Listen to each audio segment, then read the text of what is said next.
Hi, everybody. Thank you so much for tuning in. I'm Erin Foley, professional development coach and speaker, coming at you today to talk about anxiety, a topic that so many people want to talk about, are struggling with, something that is really, really close to my heart as someone who has had anxiety my entire life and wondered for so many years why it seemed like I had more anxiety than the people around me and why I couldn't fix it with all the shit that I was trying to do, all of the changes that I was trying to make, all the self-help books that I would read and the therapy sessions and trying to change my behavior and trying to change my motivation and trying to change my daily habits. And I could not figure out what the real culprit was. So I have a lot of notes for today's topic. I just wrote an article on this topic. If I may say so myself, it's a great article. I really wanted to focus on educating you all on what's really going on. One of the biggest challenges that I have as a coach is in bridging the gap between what you think is causing your problem and what I can see as the real problem. And I'm always trying to find ways to explain this that are going to resonate with you and that are going to be helpful to you. So my purpose in writing this article and in doing this video was to help to bridge that gap, to help get you out of the space where you're thinking that your anxiety is being caused by things that I can see as a coach. This isn't the real cause of the anxiety. So let's talk about it. Many of you, if you came to a session with me and I asked you, what's going on? Why do you feel anxious? Many of you will turn to one of two places. One is you will tell me, I am anxious because of something in my work environment. It's too hectic. The expectations are too high. My boss is crazy. My coworkers are disrespectful. There's too much for me to do. It'll be something in the external environment around you, and it's causing me to be anxious all the time. A second explanation that you'll often give is, I'm anxious because of my own failings. So I'm not smart enough or competent enough or capable enough for this job. I'm not motivated enough. I'm too lazy. I don't understand time management. I'm not disciplined. So you will attribute your anxiety to a personal failing on your part. And it's like, a lot of times we make them almost like character flaws. Like it's a character flaw on my part. And if I could just fix this character flaw, my anxiety would go away. Here's the problem with these two explanations. First, I know as a coach, most of the time, you're missing the real problem. You're missing the real reason why you're anxious, and so the explanations are blinding you from what's actually going on. The other problem with these two explanations is that they cause more anxiety.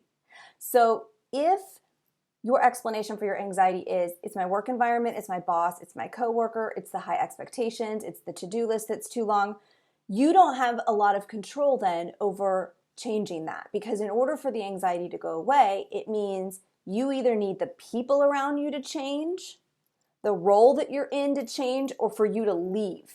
You have to completely leave the environment. This was like, I thought all the time throughout my life, I was like, the cause of my anxiety is this person, this environment, this job, this town. So I always thought if I extracted myself from the situation and worked really hard to make a bunch of really significant changes, then all of a sudden I would feel different, okay? And needing to make that much change is anxiety provoking. Needing other people to change is very anxiety provoking, because even though we think we can't change other people, so we're constantly working against what is. The other explanation of I'm failing, it's a character flaw, it's because I'm not competent or capable or motivated, or I'm too lazy. I also fell into this category. I was constantly then trying to will myself into new behaviors, right? Like I need to just be more motivated, be more organized, be better at time management, be less lazy, whatever it was. I need to change some part of myself that I felt like needed to change in order to feel better. And I was trying to make those changes from a space of like willing it to happen, which created more anxiety because it was just a constant cycle and I constantly felt like I was failing at those things and then back into the anxiety. So I want to offer you a different explanation for your anxiety.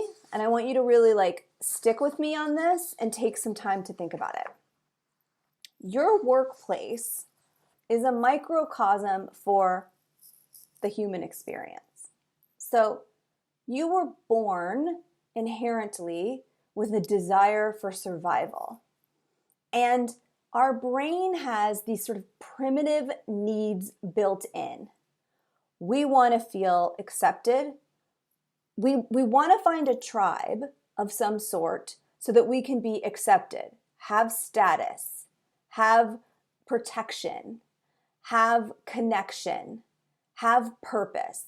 And the reason is that when we're in our desire to fulfill all of these sort of basic needs, it leads to our survival. So if I am in a dangerous environment, I'm going to get eaten by a lion, I need food, water, and shelter. I need a tribe, a community of people that will accept me, where I can find a place in that tribe. If I'm the higher status I am, the safer my position is. It means that I'm going to be loved. It means I'm going to have community. It means I'm literally going to survive. So we all have this as an inherent part of our brain. It's a primitive part of our brain. As much as you want to eat, as much as you want to sleep, these are inherent parts of how we're built in order to survive. And so we go into the workplace with these same primitive needs. And here in front of us is a group of people. And your brain brings these primitive survival needs into this space, and it starts to observe this environment through that lens. The problem is your primitive brain is not good at evaluating when you're actually in danger and when you're not. So it can get activated and think you are in danger all the time when you're not in danger. Because the truth is, you live in modern society now, right? You have food, water, and shelter. You likely have some kind of tribe outside of your work environment. You don't need the level of acceptance that your brain thinks, the level of status, the level of purpose, the level of connection, all the things that your brain thinks it needs. It thinks it needs it in order to survive so that you don't die in this workspace when there isn't actually imminent threat. So there's not a lion that's about to eat you. Your enemies aren't going to kill you or murder you if you don't have this tribe around you. So you come into this workspace, and oftentimes, for many of us, the primitive part of the brain kicks in, and it thinks it is in danger. And it thinks that if you're not accepted, if you don't have high status, if you don't have a sense of connection, if you don't fulfill these needs to the highest level, that you're not going to survive. So it looks a little bit different in the workplace than it does, hundreds of years ago in a tribe. And so you probably don't recognize that this is your primitive brain. So here's what it looks like. Here's how you know when your primitive needs are being activated. You look at your to-do list for the day and you feel panicked. Your heart races when your boss gives you critical feedback. So you literally feel yourself go into that like fight or flight. Or your heart races at the idea that you're maybe going to get some critical feedback. You fear making a mistake so much you procrastinate, or you panic produce. You're like producing with a sense of squeezing it and panicking and overthinking it and constantly thinking about how it's going to be perceived and how well you're performing. You feel relief when you perform well instead of feeling joy. You insist that your work has to be a home run. So some of you fall into this category, some of you don't. Some of you feel like it's got to be a home run all the time. And if it's not a home run, if it's not an A all the time, it's a failure. You can't shut off your work brain because you're always thinking that there's something that needs to be problem solved or something you need to be worrying about. You question your competency or your capability.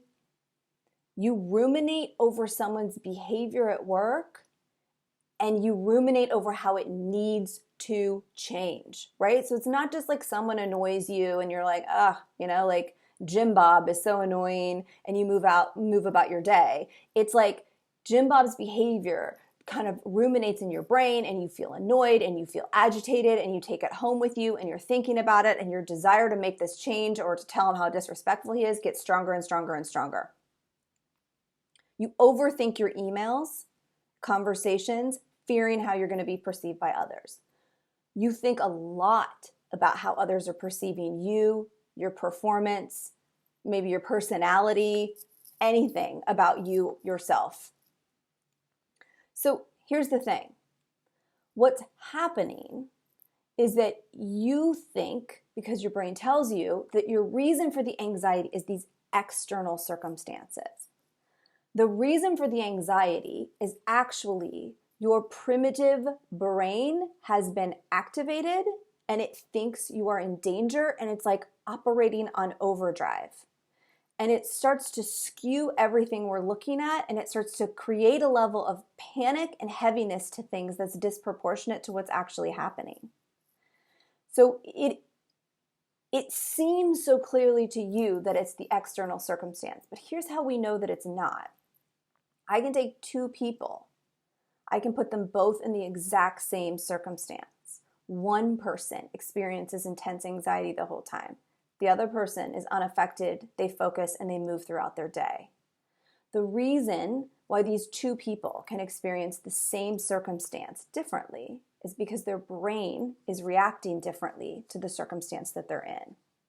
And this is such a game changer when you figure this out, because you start to realize that you have actually more power over this than you think, and it's not always necessary that we make extreme changes to all of these circumstances around us. You're actually capable of handling more than you think you can handle. You're capable of getting more done than you think you can get done. It's just that teaching the brain how to not go into this primitive overdrive all the time becomes really key. So let me tell you how you can tell that you're not operating from the primitive brain. When you are not operating from your primitive brain, you feel a deeper sense of confidence, you feel resilient, you have self-compassion, which literally means like you're willing to make a mistake, learning things is okay, you're comfortable being new at something, you feel a sense of fulfillment, you feel a sense of motivation, you have clarity, and you have the ability to focus. You behave then by taking more risk, bouncing back from criticism, embracing the process of learning and not knowing, taking initiative, asking for what you need and want, performing to your potential. So you can see the difference between the list I gave you of when you're in that primitive space and all the things you're fearing and all the things you're feeling, and the list of when you're not in the primitive space. So here's the key. The way that you get out of your primitive brain is to learn how to master your primitive brain. And this is like quite literally what coaching is. Mindset coaching in particular, what I do. It's learning how to master your primitive brain. I specialize in doing it in the workplace because I love how much the workplace can just hyperactivate all of this, and people could go through their whole entire lives operating from their primitive brain all of the time, sabotaging their work, sabotaging their fulfillment, and not realizing that when you master your primitive brain, you then have the ability to take so much more control of the outcome, of what you want, of how you feel. So a couple of things have to happen.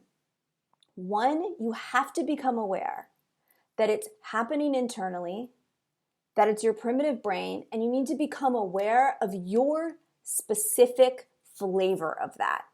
So I gave you a list of things that I'm sure you saw yourself in one or two of those, because I've worked with enough people now that I can see consistently kind of what we all have in common, very similar fears, but there's lots of different flavors or versions of that. So starting to understand what is your flavor of your primitive brain. What are the fears that constantly get activated for you? What are the things that your brain is constantly telling you throughout your workday? And awareness is actually a skill. It takes some time to master this skill. And the more you sort of practice becoming aware, the better at it you become. And the way you practice is to literally give yourself the question, what's going on in my brain? Noticing it throughout your day, noticing when you reflect back on a situation and you felt yourself kicked into that high anxiety, what was going on in your brain when that happened. Reflecting upon it will start to give you awareness, and writing it down. You want to really become super familiar with your primitive brain tendencies. When it gets activated and triggered, when it kicks into overdrive, what it's saying to you, the specific messages it's giving you, the version of the message that it's giving you, the thing that you get stuck on or ruminating about. The second thing that you have to do is to get enough distance from it that you can start to see it as possibly not accurate. This one is like, it's so tricky because the brain is so good at convincing us of things that it's afraid of. Writing it down helps you to do that because it gives you a little bit of distance outside of yourself so that you can start to question it. And the third step is really in mastering questioning it to the extent that you can see when it's false, that you can stop personalizing things, and that you can get yourself out of the scarcity. The third step is truly the hardest. It's the thing I'm always trying to figure out how I offer this value when I'm not coaching you one-on-one, like how do I give this to you? And so if you watch my other videos and my other pieces of content, I'm always giving you little bits and pieces of things you can do. And that's me really trying to give you all these different steps for how you can start to question your own mindset, thoughts, beliefs, sabotages, and it takes time, it takes effort, it can be tricky to do that and see that on your own. So the first thing I really want you to do is become aware of what's going on. Stop blaming the external environment so much because you become disempowered when you're in that place. And stop beating yourself up for a character flaw or a lack of willpower that you're thinking is going on, because the process of beating yourself up around that will make you feel bad and it will just keep reproducing the same result that you don't want. So the awareness of it being your primitive brain often will start to loosen that actual anxiety. Like, oh wow, this is my primitive brain is kicking in. What part of my survival is being threatened? Is it acceptance? Is it love? Is it connection? Is it status? Is it purpose? And calling that out and noticing that will often start to loosen it for you. So you're experiencing a lot of anxiety at work because your primitive brain has taken over. You don't have to let the primitive brain drive the car all the time. Yes, it will kick in. Know you are not in danger. Know your actual survival is not being threatened, but your brain doesn't know that. So become aware, look at your own version or flavor of your primitive thoughts, your fear-based thoughts. Start to question those, start to write those down, start to really analyze which parts of your very basic needs are being threatened, and you want to remind your brain that you're not actually being threatened. So that is your video for today. I know it's kind of a lot. I'm trying really hard to find the best way to conceptually help you understand what it is that's going on so that you can make those changes. If you are someone that's really struggling with anxiety at work, maybe you're in a new job, a new position, maybe you've gotten critical feedback, maybe you're just somebody that's been dealing with this for all of your work history like I was, feel free, check me out, Erin M as in mindset, erinmfoley.com. You can hop on a consultation call if you're looking to do some one-on-one support to really help you learn how to master your primitive brain. You can check out the resources that I have over there for free, and I will be back with more information for you. Thanks for tuning in.